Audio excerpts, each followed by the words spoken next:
Hello, hello, hello. Welcome to Chalk Talk. I am your host, Kim Davis. It is Tuesday, November the 1st. If you've got something that you wanted to get done in 2022, you got 2 months left. You got time, but you got to get busy. You got to get busy. There is so much work to do. Thank you for being a part of today's show. If you happen to be in Southeast Texas in the Houston area, it's rainy, it's nasty out. I'm just going to encourage you to be careful in this weather. Welcome to Chalk Talk. A lot to get to on today's show. I'm always excited to be with you and that you would tune in and share this time with me, and we can chop it up about sports and a whole lot of other things that are equally and of course more important. And I'm really excited to announce a new partner that's joined us for at least the next several months to support Chalk Talk, but also to support some amazing work in the community. So the World Youth Foundation is partnering with Chalk Talk and my company, the KD Company, and we're supporting an organization that's coming to Houston with a super exciting event. You're going to be hearing about it. Look who wants to be a part of today's show. Angel's back. It's called the African American Male Wellness Agency. They're based out of Ohio, and they're doing some amazing work there. They're bringing some of that work and those efforts to Houston. There's going to be a walk in April focused on African American male wellness, but it's a community-wide event, and we want to talk about it. I'm going to bring you interviews and guests with some of the organizers, people in Houston who are participating. Pastor Jamal Johnson's very integral, the 100 Black Men of Houston. And so it's a cool partnership, but the work is really necessary. And we're going to be talking about it in a number of ways. So it's a partnership.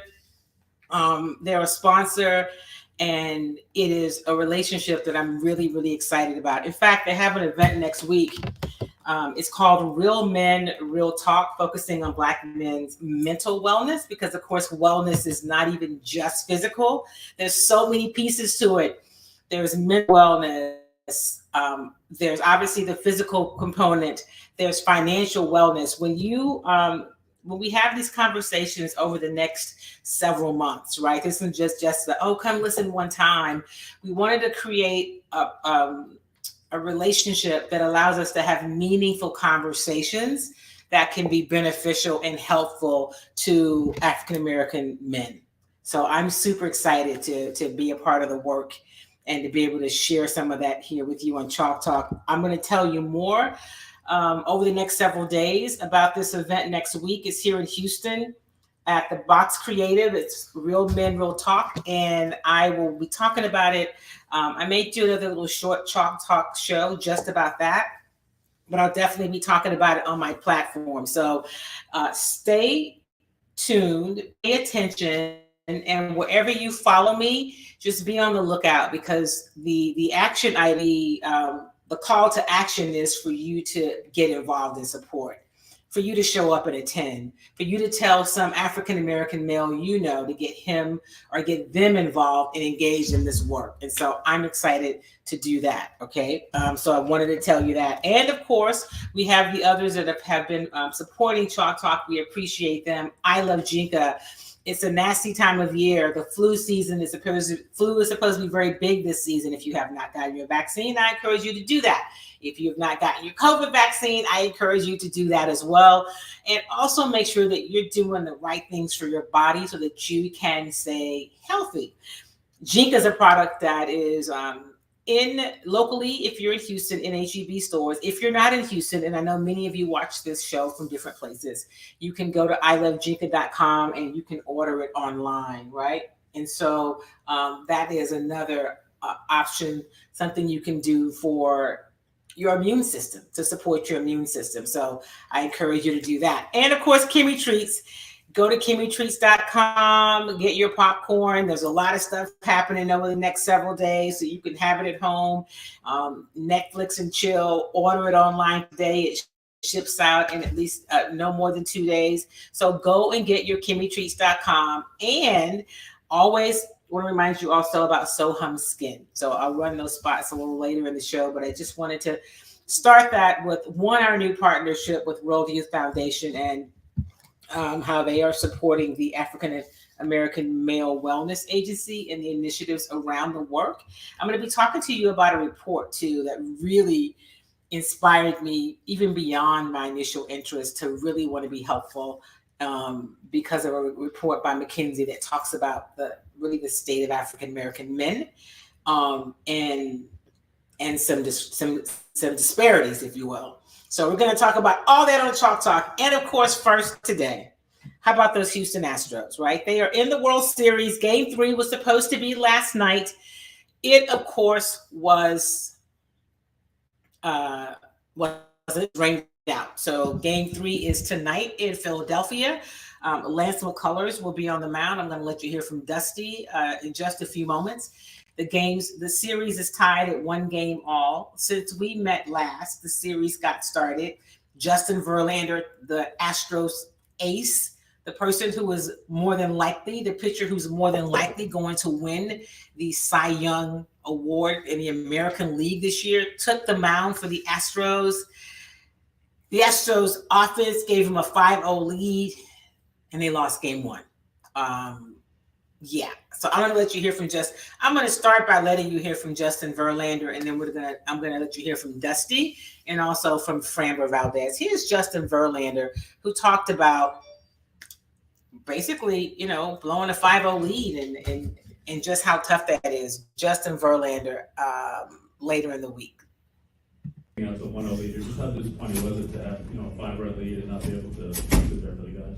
Disappointing, yeah, for sure. I need to do better. No excuses.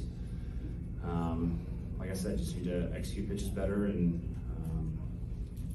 felt like had some guys in good situations, and just wasn't able to quite make the pitch that I wanted to. And a lot of credit to them as a lineup. They laid off some good pitches, and they were able to, when I did execute pitches, they were able to foul it off or put it in play and find a couple hits that way. And then when I did make a mistake, they hit it hard. So they have a great lineup. They've been hot, and we knew that coming in.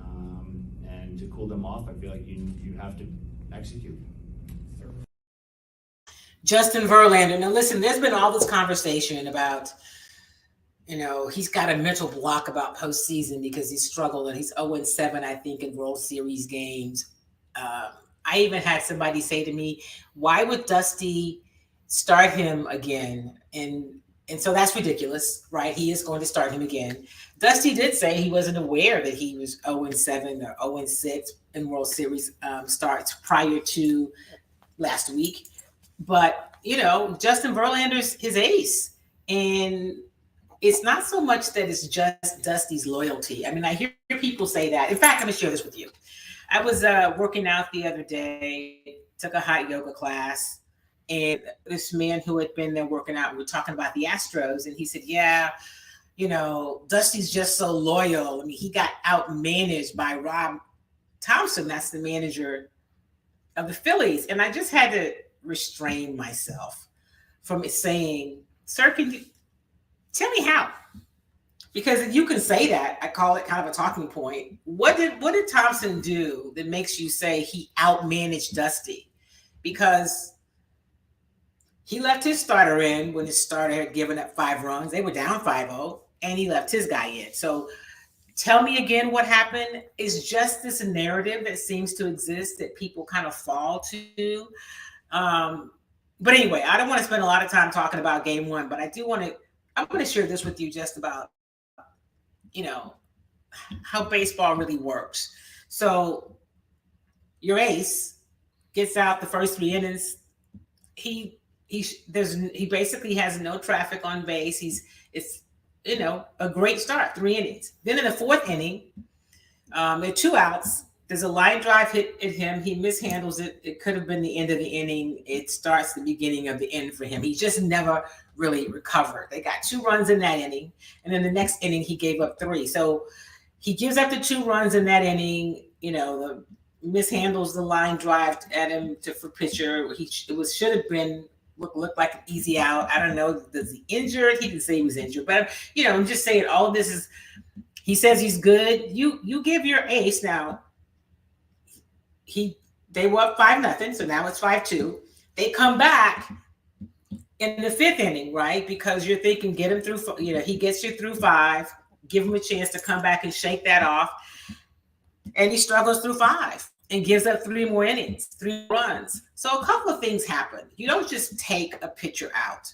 Okay. You've got to have somebody that's warmed up and ready. You've got to plan for the game, right? Your staff, Dusty, the pitching coaches, Murphy and Miller, about what happens what do we do if this happens, if that happens? And so no one expected Justin Verlander to have that kind of a rough start early, right? So he starts well. He has a play in the 4th inning, a line driving, mishandles it, should have been out of the inning, ends up giving up 2 runs. Now you're in 5. You need him to get through 5 before you go to your bullpen. Otherwise, if you go too early, you really kind of blow up your bullpen and your rotation. Yes, the Astros have depth. Yes, pitching is their strength. But for all of those who are saying Dusty somehow did something wrong, Justin Verlander, you got to hold a 5-0 lead. You're the Cy Young Award winner. You've got to hold that lead, okay? You just got to hold the lead. The end. The Astros end up losing the game in extra innings in the 10th, 6-5. Game 2 comes, Framber Valdez is on the mound. He gets the win in game 2. I'm going to let you hear from Framber before I go to Dusty. But Framber Valdez his pitching kind of lights out. And he has been doing that for most of the season. Framber has grown and matured. He talks a lot about the fact that he has worked with a psychologist and it's helped him manage his emotions. So when he has something happen, he's able to manage that, right? He's able to manage the emotions of the moment in order to still compete and perform at the level that he knows he can do. He knows he can. But here's something that came out after game 2, and it's just kind of crazy. So if you watch the game at all, Framber is always taking his hat off, rubbing his hair, put his hand on his pants. I mean, it's not new. That's just what he does. And so there was all of this chatter on Twitter about he must be cheating. Now, I skipped a step. If you watch the games, and I don't know if they show this to you on television all the time, but between innings, when the pitcher is walking off the field, the umpire checks his hand, checks his glove. They're making sure that they're not using any sticky stuff. They're checking them a lot, right, between most innings. So if something's going on, Major League Baseball is going to know about it, all right? So that happens. They go through the game. Framber wins. The series is tied at 1 game apiece. Thompson, the manager of the Phillies, is asked about it. He said, yeah, I saw that on Twitter. But, listen, if something's going on, what I just said, Major League Baseball, they're checking these guys all the time. They're going to know about it. And he did it in the regular season when we saw him. It's just what he does. Okay. So this is Framber talking about it after the game. He was asked about it, and this is Framber. You hear a couple seconds of him speaking in Spanish, and then you're going to hear and see his interpreter. But this is Framber responding to those weird allegations that maybe he's cheating because he touched his pants and his hair. Framber Valdez.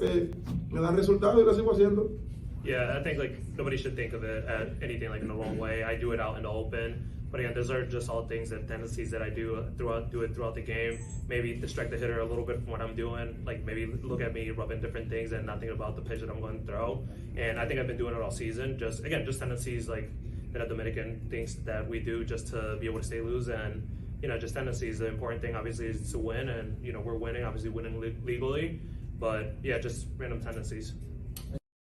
So you saw Framber. If you're watching this, if you're watching the podcast, and you see the visual version of it, you see him kind of laugh at the end. He's like, "It's just what we do. It's kind of and to distract the hitter from what I'm going to pitch and what else is going on." And so that's what that was, and it was much to do about nothing. But I just wanted you to hear him address it. Okay, so game 3 is going to be tonight. It was supposed to be last night. It's going to be tonight in Philadelphia, and Lance McCullers is going to be pitching game 3. I heard someone who I really respect after game 2 kind of say, man, he felt some kind of way about Dusty going with McCullers instead of Javier in Game 3. And this is before the rain delay, right? So let me tell you what I thought. Why not go with McCullers? He's been here a lot. And if you end up going to a Game 7, right, you go, oh, well, that means you're going to have McCullers for a second time. But at that point, you've got Christian Javier, who's going to be better on shorter rest because his arm's healthier, right? He hasn't had any health issues. And you can go to him. And then in Game 7, you can even go back to Framber for an inning if you needed to. All hands on deck in a Game 7. At any rate, here is Dusty when asked about why he decided to start McCullers instead of Christian Javier. And he said, hey, who says it's my decision? It's just my decision. He says, I'm the one that really talks about it. But here's Dusty. Well, it wasn't just me. I'm just the one that talks about it. You know, I mean, why not McCullers? I mean, who has more experience on this team than him and JB? And so, going into that, this is a very big game. And figure he can keep the ball in the ballpark pretty good with his sinker and a slider. Holds runners on pretty good, which they generally try to run a lot. So it's just a matter of, plus I think he deserved it. You know what I mean? I mean, if anything, I was wrestling between him pitching number 2 and number 3, not 3 or 4. And just a matter of, but I thought that, we could go right, left, right. Right, left, right in terms of starting pitchers, right-hander, left-hander, right-hander is what he's talking about. So that's Dusty. Here's another question that Dusty was asked about using Rafael Montero. And so what I say to people who don't maybe watch as much baseball until it gets to be the ALCS or the World Series, Rafael Montero and Brian Abreu and Hector Neris have been a big part of this team's bullpen success, not just in postseason, but in getting in the postseason. So here is Dusty when he was asked why he has so much confidence in Montero. Here's Dusty Baker. I liked him when he was the closer in Texas. Early in his career, he had dynamite stuff. And then I liked him in Seattle. But, we got him. I wasn't sure if he's going to be able to pitch this year or not, because at the end of last year, it appeared that, we were leaning towards maybe even surgery, but he guaranteed us that he was ready at that time. We didn't want to take a chance. And then he went home and worked this winter. And so, I mean, he's been, early in the year, this guy was, who we were leaning on a lot. I think he had like 17 holds or something before that Chicago series and 10 or 11 saves. He had almost as many saves as Preston did at one time. So, yeah, he throws strikes. He's still learning. So that's Rafael Montero. Did you hear that? He had about 17 holes early in the season and then almost as many saves as Presley. He's been a factor. I don't understand. It's like maybe people just know a couple of the key players and they don't really know the entire roster. And they're so willing to question Dusty and his decisions. And while Dusty is the manager, it's collaborative. And he says that from time to time, not in trying to, put the blame, because there shouldn't be any blame. I mean, because the team's won one in the World Series. Hello? And they've got a chance to win it. And so for everyone, let me speak to you. If you're an Astro fan, this was from me and from Angel, because Angel's sitting here. See, she's resting, but she wanted to be a part of this conversation. If you're like, oh my gosh, the rain delay goes in the favor of the Phillies because now they can go to Noah and Wheeler again. And that was the Astros' advantage, was the bullpen. So those are some of the same people who last week were saying, and I'm talking about some of my colleagues, if the Astros don't win this ring this year, it's a failure. now they realize, okay, the Phillies are pretty good. Now, this was not the Astros position. The Astros as an organization, players, coaches, managers, they understood. Like, they were not taking Philadelphia for granted. But I said to somebody the other day, Philadelphia's lineup 1 through 6, I put it stack against anybody's in the league. They're good. I still think the Astros can win this game. I think the Astros definitely has the better pitching staff. And of course, with Altuve getting back into finding his swing, making connection, kind of playing through the slump that was pretty big to start the postseason, that's huge for the Astros because Jose Altuve is kind of the heart and soul of this team. And so as he goes, so does the offense. Although they've been able to win without him, right? They swept the first 2 rounds without him. You're better with him than without him. You're better with him contributing than without him. And so it's good to see him. It was good to see him get into action, right? So don't fret about the fact that the Phillies' 2 top starters, Thorne and Wheeler, get some more rest. Remember, they got up 5-0 on Noah in game 1, and they beat Zach Wheeler in game 2. So just enjoy good baseball and know that if the series is 6 or 7 games, you just want your team to win. Don't get panicked because they didn't sweep the Phillies, right? I said on some show, I forget which one last week, somebody's show that I did, you don't get to the World Series by luck. You don't get here by not being a good team. It wasn't a 1 game you got lucky and you outdueled somebody. You beat them in a series. And in the NLCS, which is where the Phillies won, you had to win 4 out of 7. Okay, so those guys get paid too. Give them their credit and have all the confidence that this Astros team led by Dusty Baker and company is going to be all right. That's what I have. We'll take a short break. I'll let you hear from some of our sponsors. Remember, the World Youth Foundation is now a new partner with Chalk Talk and the company. There's an event that's coming up that I want to share with you that the World Youth Foundation is presenting. It is a master class. It's called You Win Masterclass, Branding Strategies, Business Marketing. It's on the 12th of November at noon. And Dr. Tiana Von Johnson, who is a chief strategist and coach, is going to be there, as well as Warren Broadnax. They are going to be presenting this masterclass. I'll have the information in the show notes where you can register online. It's going to be held at Seasons 52 on Westheimer. That's November the 12th at noon. And it sounds like it should be an amazing event. I believe I'm going to be there. That is my plan. I'm just looking. I just got this information, but I encourage you to check it out. I'll have the information in the show notes of where you can go and even register. It's going to be on a Saturday. The World Series will be over at noon, so that you can,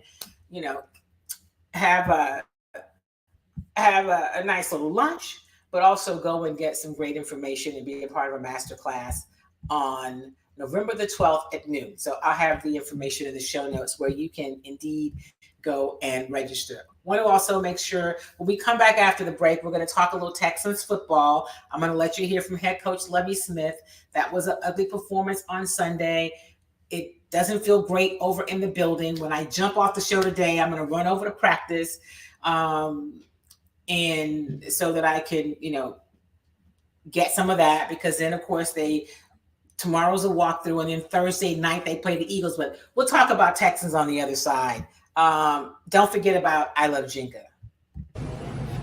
Here at HEB in the Healthy Living Department of Probiotics, you can find Jenga 7 days a week.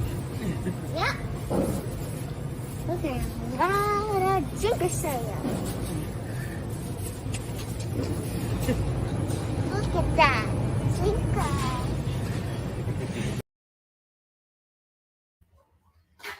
So for those of you who listen to just the podcast, you're not seeing the video. What the video shows you is where Jink is found in HEB. It's a super cute commercial. Next, we talk about Kimmy Treats. You can buy it if you're in Houston at Sunshine's Vegan Deli on OST near the Medical Center. But you can always order Kimmy Treats online. Get your vegan popcorn. And people say, what is vegan popcorn? There's no animal fat. It's made with coconut oil. It doesn't have any butter. It's got clean products. So I want to say more is plant-based. It's vegan, but it's plant-based. They're clean ingredients. There's no junk in it. It's good for you, and it tastes good. Check out what you can get from Kimmy Treats.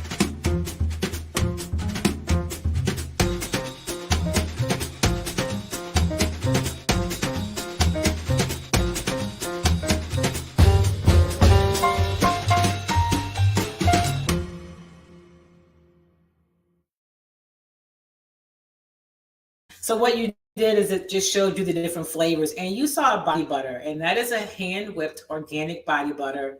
That's amazing for your skin. So check it out. It's all a part of Kimmy Treats, and we encourage you to check it out today. When you get done listening to the show, whether you're watching it or listening to it, go to KimmyTreats.com. That's KIMYTREATS.com and order your popcorn. You won't be, sorry, I was trying to clean your face.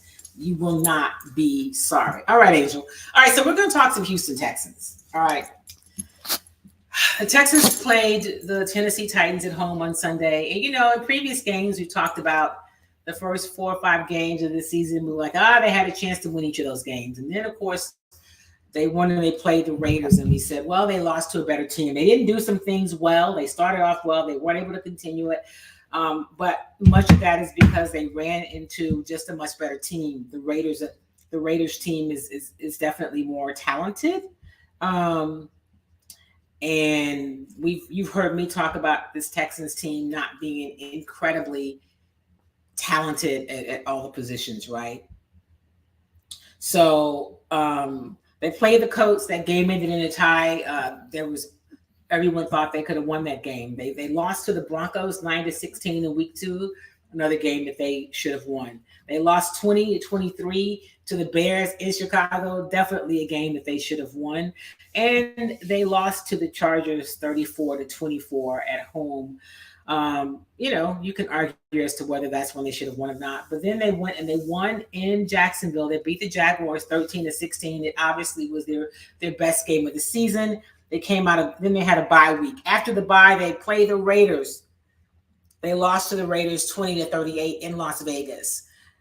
But clearly the Raiders was a much better team. And then, of course, there was the Titans. That's the team they played this past Sunday. They lost to the Titans 17-10. That game wasn't nearly as competitive as the score might indicate, right? They got a touchdown late in the fourth quarter that really didn't mean a whole lot. Let me tell you, the Titans had 354 yards of total offense. The Texans had only 118 yards. But here's the number. Rushing yards. The Titans had 314. Just stop for a minute. The Titans had more rushing yards than the Texans had yards overall. The Texans only had 43 yards rushing. Both teams suffered 3 sacks. It was not a pretty contest. It just wasn't. And this team obviously has a lot of work to do.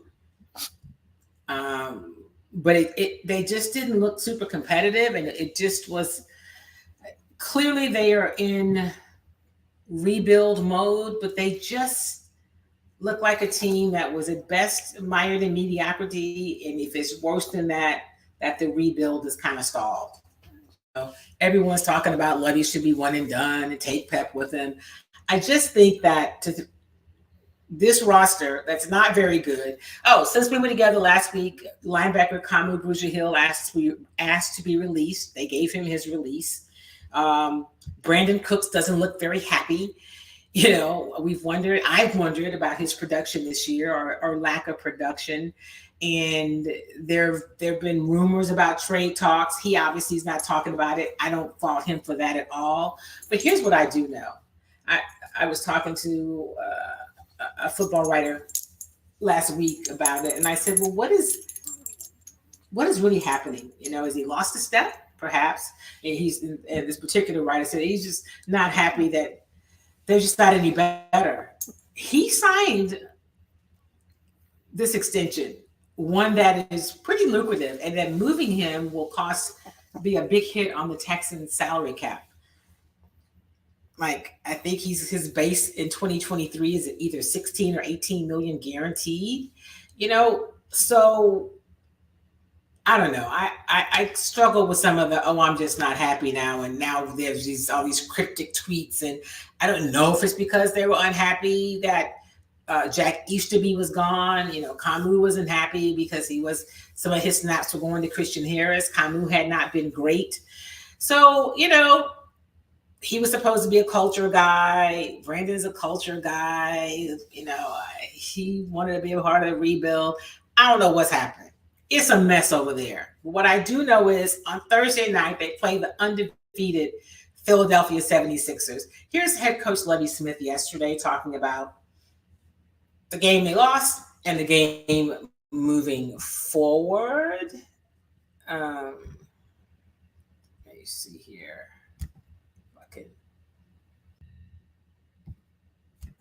A chance to watch the video. Not much is going to change from what I thought during the game. As I said yesterday, when you do have disappointment like that, the good part is you get to play a game sooner than normal. So this Thursday game can be a blessing in disguise a little bit. Realize who we're playing. You know, only undefeated football team in football, and you start watching them, you see why. All three phases. Statistics are top of the league. Offensively, defensively, do a good job protecting the football. Number one, taking the football away. A lot of things that lead to wins. You know, Jalen Hurts is just playing outstanding football.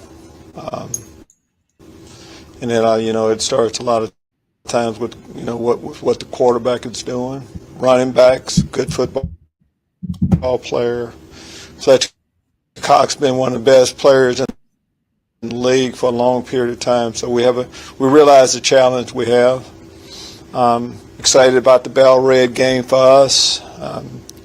New helmets, you know, jerseys, some different things that the guys will see for the first time. Take your question. Can you review Davis's performance? When you look at it still as a function, a lot of the pass rush and maybe some other same things, or do you look at it any differently after review? What are your takeaways? No, I think, you know, similar to what I said yesterday. I said they won the game up front on both sides of the football. That makes it hard for the quarterback to function, for the running game to get going. Feel the same way right now. That's not saying that Davis played his best game. You know, most of us on the football team didn't play our best game, so we have a say in that. I mean, when you, what was the reason behind taking Jonathan Owens out in the second half? In the second half, if we take a player out, we feel like he's not maybe doing something we would like for him to do, and we think that, you know, we should look at a different option at the time. Who do we put in? Oh, well, I think Murray. Eric Murray played an outstanding game. Came in.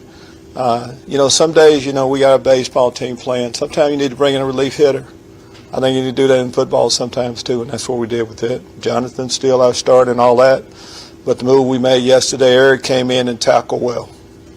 With the offense running through the run game, whenever that's not there, it seems like that's where a lot of the problems come from. Are there ways to find other answers beyond that whenever the run game isn't there? What are kind of your discussions with Pep about that? No, I mean, it's the run and the pass game starting off right away. I think running the ball well helps the passing game, but it's not just, hey, we got to run and it's run and working. No, it's a combination of both. It's just, you know, I think, you know, most teams are defined by the run or the pass. And on, you know, normal downs, most teams would like for the run to be a part of that. So it's no more than that. You need to be able to get them both going. And yesterday, run our pass, we weren't able to get them going. So that's head coach Lovie Smith talking about the debacle that was the game on Sunday, right? It was ugly. And they played the Philadelphia 76ers, the Philadelphia Eagles on Thursday night, the undefeated Philadelphia Eagles with Jalen Hurts, kind of a hometown guy getting to come home. And the Eagles are really good. The Texans will still be without Nico Collins, who has been their leading receiver, and Malik Collins, who is one of the best they have up front in terms of the front seven on that defensive line, which has not been performing incredibly well. So that's another loss. For them, it's going to be tough goings on Thursday night for the Houston Texans. So Houston Texans play Philadelphia Eagles at NRG Stadium on Thursday night. I said Sunday. On Thursday night, day after tomorrow. The Houston Astros are in Philadelphia to take on the Phillies. Games 3, 4, and 5. Those games are tonight. So Tuesday, Wednesday, Thursday. Friday is the off/travel day. If there's a need for a game, 6 and 7, those games will be played on Saturday and Sunday, pardon me, at Minute Maid Park back at Houston. And what I say to you is stop finding reasons for, why this team should not be successful. And I mean the Houston Astros. The rain helps the Phillies. Listen, Lance McCullers is going to go in game 3. Christian Javier is going to go in game 4. And let me just remind you guys about a guy who hasn't even played yet. He hasn't thrown one pitch. He's got 3 World Series wins. He has not performed in the World Series, played at all, and that's Jose Urquidy. You still have him that you can use any kind of way that you need to use him. You also still have a Luis Garcia. So just know that they've got some options and settle in and hopefully for some good baseball. Before I get out of here today, I want to remind you about our new our title sponsor for the next several months is the World Youth Foundation. As it relates to supporting an event, the efforts of the African American Male Wellness Agency. So this is an agency out of Ohio, and they've been doing a walk, an African American Male Wellness Walk for I think about 15 years, up to 15,000 people, and it's not just come out and let's walk, but they're bringing the walk to Houston in conjunction with the 100 Black Men of Houston. That walk is going to be in April, but from now until then, every week on this show, we're going to have some conversations and just some tips about things that can be beneficial in bridging the gap, health, wealth, and all of it for African-American men. There's a report out by McKinsey. I will get the link and put it in the show notes. And if you read that report, it is disheartening. There are things in it, and it talks about how the African-American male, the gap in terms of wellness and health with Caucasian men, it's about a 12-year lifespan gap in terms of the life expectancy is 12 years shorter. Okay. And so I was talking to Pastor Jamal Johnson, who is he's the president of the 100 Black Men of Houston, and has been instrumental in wanting to bring this agency and this walk to Houston to have these conversations, right, for the next 6 months. And then to have this walk in April, he said he's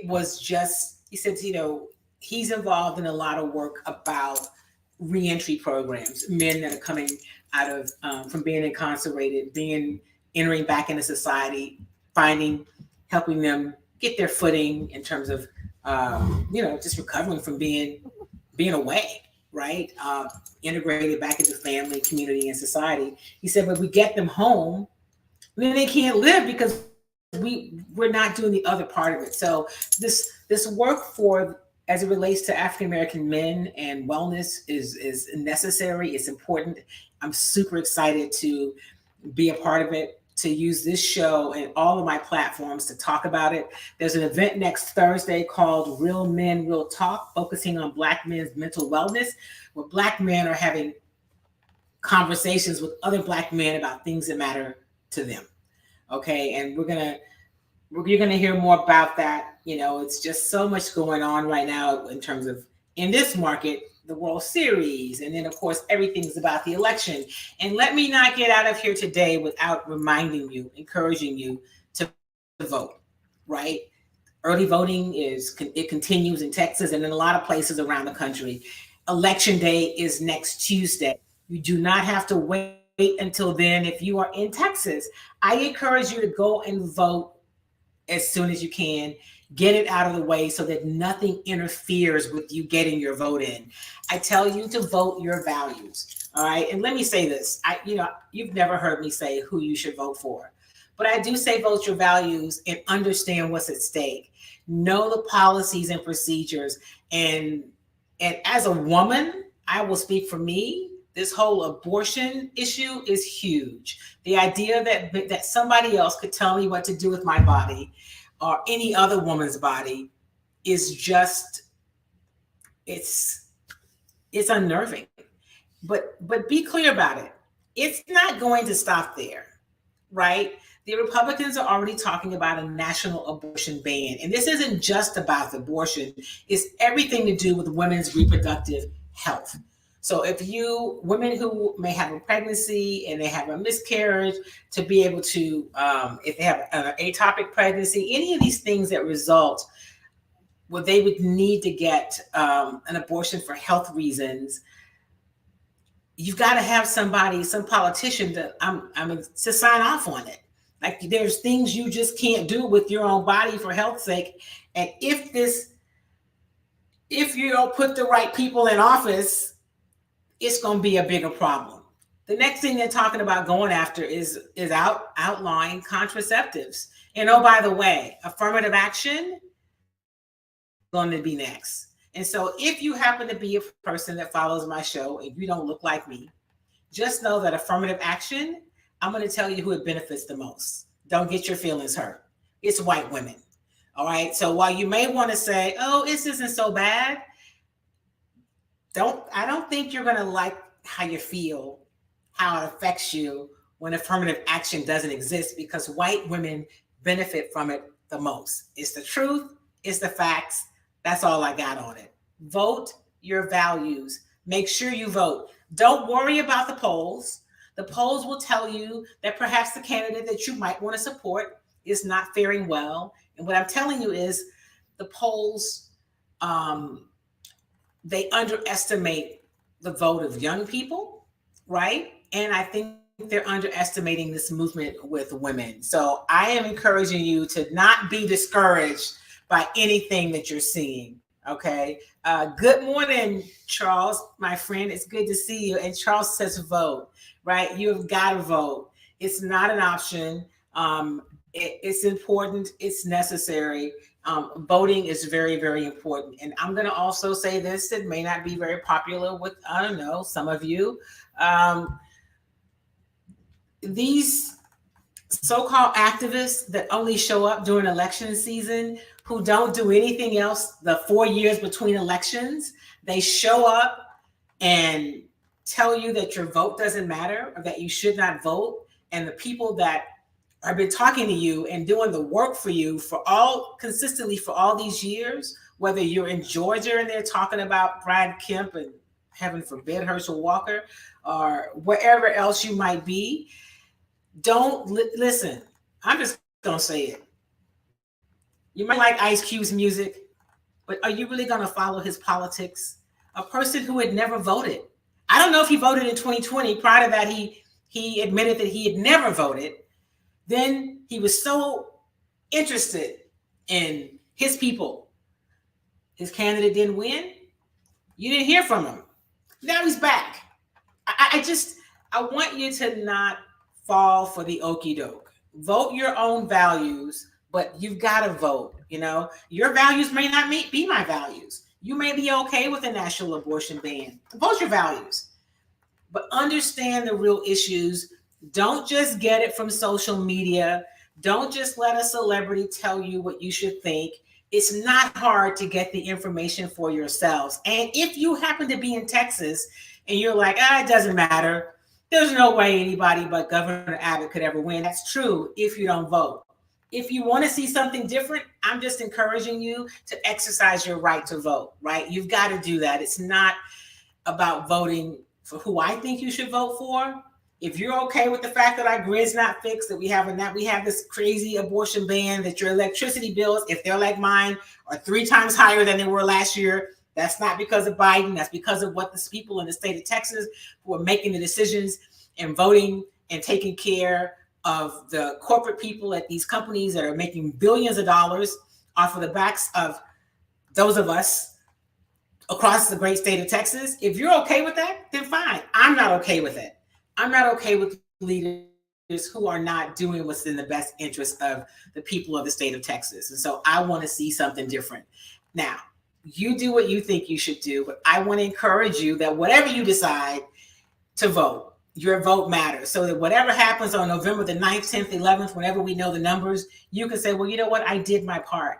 And yes, democracy is absolutely on the ballot. Democracy is on the ballot. And here's the truth. We don't vote this time, people are not going to be asking you about it much longer because you probably won't have an opportunity to. Voting rights is on the ballot. They would like to take it back to where we could not vote. We did not have a say.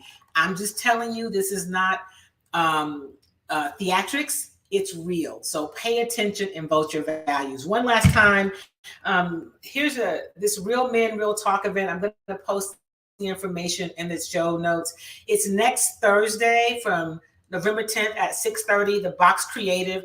It's being put on by the African American Male Wellness Agency, right? And I am going to work with them through the World Youth Foundation over the next several months. When they have these sorts of events, we're going to talk about it. And some of them are going to join me on the show. We're going to actually start doing a Black African American male wellness moment in each show. It's that important, right? And so if you say, well, why aren't you doing it with women? This is an event, this is an opportunity, and I think it's important. You know, if there's somebody out there doing something in particular for women, let's talk about it. I'm, of course, happy to support it. But I also know if you take the time to read the McKinsey report, what it says about where the state of African American men, what's happening with men, and where they're going to be over the next 12 years, you want to do something about it too. So I'm excited to work with the African American Male Wellness Agency out of Ohio.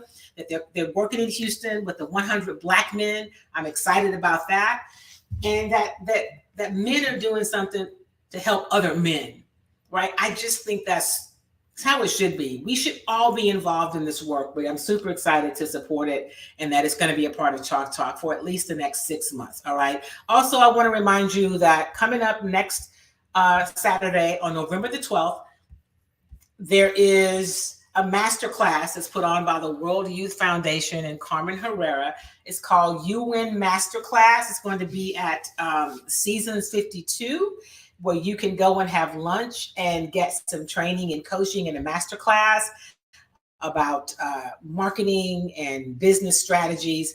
So it's all about, listen, being the best you can be, having the tools to do what you need to do in your business, in your personal life, and to be well. And one last thing, I told you about Jinka. You know, Jinka is a big supporter of Chalk Talk and what we do here. You can find it at HEB, right? And you can also get it online. All the experts say that this is going to be one of the worst flu seasons we've ever had. I'm not telling you that Jinka keeps you from getting the flu, but I'm saying you want to protect your immune system and shore it up as best you can. Why not have the healthy things in your arsenal to help you do that? All right, we are out of time for today. For me and my little assistant here, my co-host Angel, who's apparently tired. Thank you for being a part of Chalk Talk. Remember, get vaccinated, vote just one time, but vote. That's how important it is. I really want you to vote. Go Astros. I can't wear this shirt when I'm working because that would show some sort of a bias, but I'm telling you, go Astros on this show. And listen, I know that the Chalk Talk people, the Chalk Talk tribe, family, community is going to vote because we talk about it all year long. So go out and vote. Make sure you're vaccinated, COVID, flu, take care of yourself. We got work to do, y'all, and we can't do it if we're not healthy. So do something kind for yourself and do something kind for somebody else. I'll see you next Tuesday right here on Chalk Talk. But in between the time, I'll see you on all my platforms talking about African-American male wellness, talking about voting, talking about Astros and all the things that really matters. Make it a great day, everybody.